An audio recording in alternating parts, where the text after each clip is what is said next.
Natsiaro tena sambatra vo iny anao nanaiky iny ara-dalana amiko satria hoe samy tokany akory ny hafaliana famba feno ny any fo satria nahita ilay ho anjara natereuse nandalovana lamanysaina hoe nifankaty tokoa ka iny fanifaly fotoriny atsika roa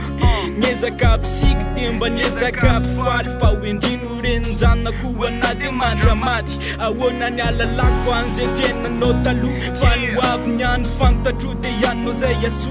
ahoana ny anapoizako raha hoe tsy mila tsorona fa hoe ny fitiavanao anay ianao ke vô mamorona fa mbola tompo toerany izy na dia hoe nandratra manonona ny anarany aza mo ianao tozatra fa mbola nibatoerany izy na dia fa hoe vitany anareo ny fitiavanao anazy tsy mety ho voafafa kia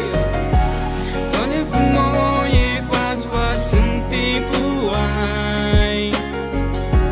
finonamanao iangamba no mendrika ay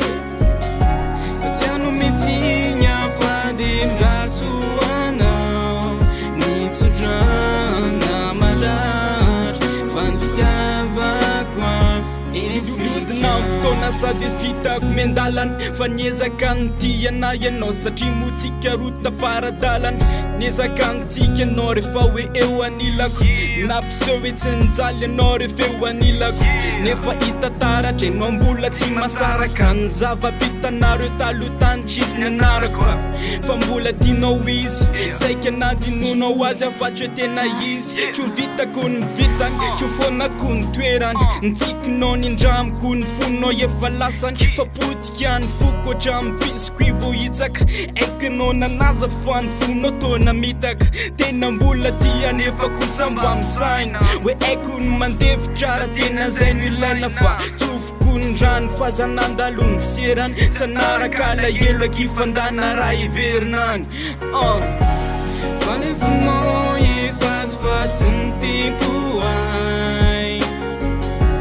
finonamanao iangamba no mendrika ay fa tsy ano mitsinya fa dia mirary soanao nitsodrana maratra fa ny fitiavako efika fa nefanao efazifatsy ny tempo ay finonamanao iangamba no mendrika ay fa tsy ano mitsinya fa dia mirary soanao nitsodrana